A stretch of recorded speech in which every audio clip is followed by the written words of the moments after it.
Welcome to part 2 in deep dive in asynchronous programming series. In this part, we will learn what is task-based asynchronous programming and when and where to use it. Also, we will learn the working principle of it.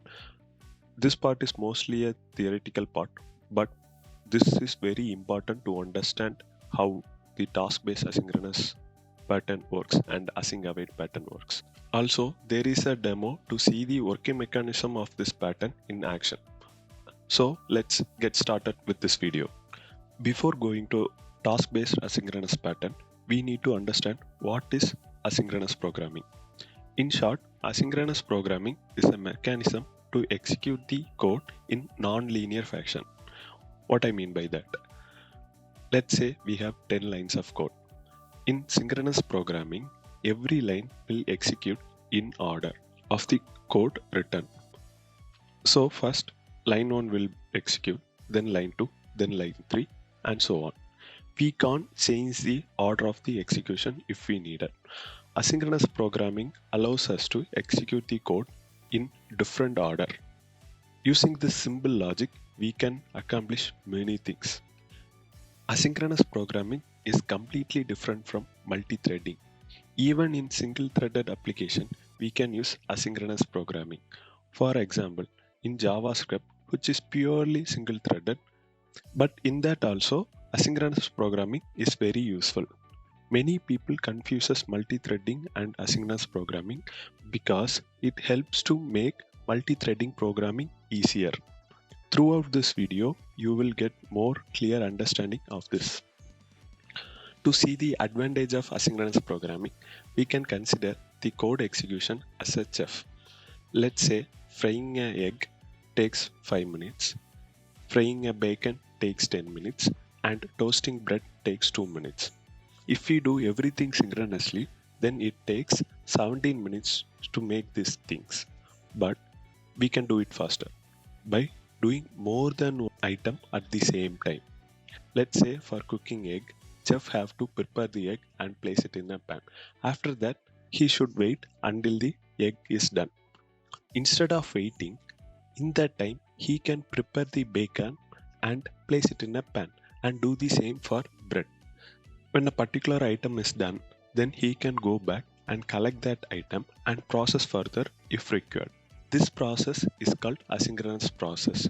On the other hand, multi-threading is like adding more chefs to complete the task. Here is a quick example of the same in terms of real world scenario. Let's say we need to send two HTTP requests. In synchronous programming, we will send the first request and wait till the server gives the response. After that, we will send the second request and so on. In asynchronous programming, we will send the first request. Immediately after, we will send the second request as well. When a server gives the response, we will get back to the corresponding request and proceed further. Now we can see what is task-based asynchronous pattern. It is a C# adaptation of industry standard of asynchronous programming pattern called promise pattern. In this pattern, the whole working mechanism revolves around a single type called task. This type will contain all the essential details of the code that runs asynchronously.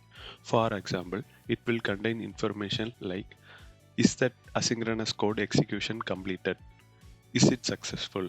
Its results, and much more. This is a big topic on its own. In next video, we will take a deep dive into the task. Prior to this pattern, there were two other patterns, but those are limited in functionalities and not user-friendly. Task-based asynchronous pattern is the officially recommended pattern to use in asynchronous programming. There is also a different pattern that was built on top of task-based asynchronous pattern. This is called async await pattern. C# is one of the first language to introduce this. But this quickly became a new industry standard because it makes working with task-based asynchronous pattern easier. This pattern is now available in many other languages like C#, Python, Java, and others. The whole working mechanism of this pattern revolves around two keywords called async and await. We have a separate video on each of this keyword to explain this in detail. This is the working mechanism of this pattern. Here is an asynchronous method. When the code hits this method, it will start execute this code as usual. Nothing special happens in the first line. In second line, we call a different asynchronous method. So the execution goes there and return to this method itself because at this point we are not waiting for that asynchronous method to get complete. In the third line, we are doing some independent work that is not related to the previous asynchronous method's return value. In the following line, we have given await. So it will wait for the previous asynchronous method to get complete. While waiting, the execution goes to the caller of this method. Once our inner async method get completed, the execution comes back from that method to our method. After that, the following line will be executed. In our case, it is a return. So the execution goes back to the caller. This might be little complex to understand for the first time. So we can see a demo at next for this working mechanism. Here is a console app. In the main method, we are calling a asynchronous method called doTaskAsync. In that method, we are calling another asynchronous method called doTaskBasync. Inside that method, I have done a task.delay to stimulate some other asynchronous task. I have added console log to print every step of the execution. Let's run the application. Our application has run successfully. Let's analyze the output. The execution starts from the main method as usual. Next, it goes to our async method doTaskA. Next, it calls the inner async method doTaskB. In that method, it starts executing the code. Now it encounters an await.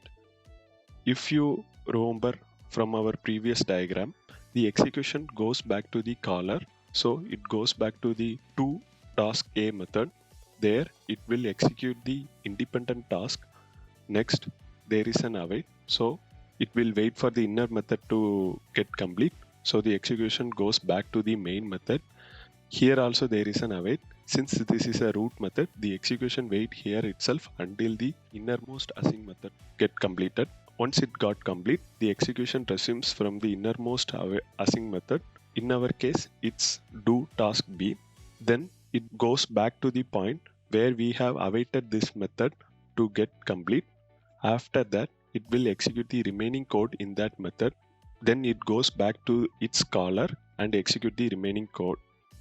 Let's quickly remove the await from the main method and see what happens.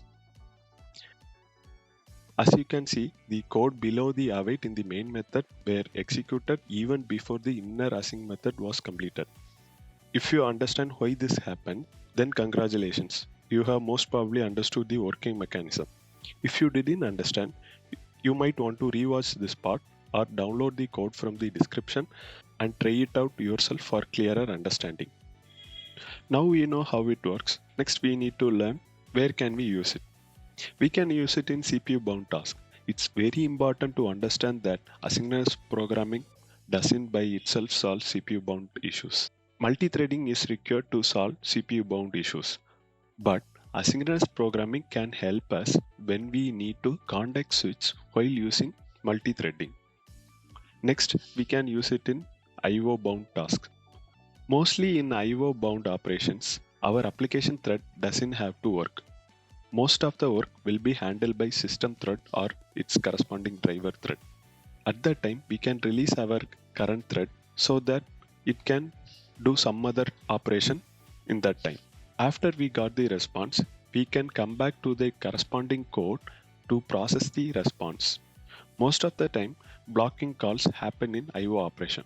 So be careful when writing IO operations. Make sure to use async method to perform the action. Here is a quick way to recognize and solve CPU bound and IO bound operations. Just ask a simple question. Will your code will be waiting for something such as data from a database? If yes, then use async await and don't use multi-threading. Then will your code will be performing an expensive computation? If yes, then use multi-threading and use asynchronous programming if you need context switching. That's it for this video. Up next, we will take a deep dive into the main type of task-based asynchronous programming, which is task. So make sure to watch that video. Also, we have many more further videos planned in this series. Make sure to like this video if you want to support this series. If I made any mistake in this video or have further doubts, please write them in the comments. Subscribe if you want to stay up to date in all things .NET. See you soon.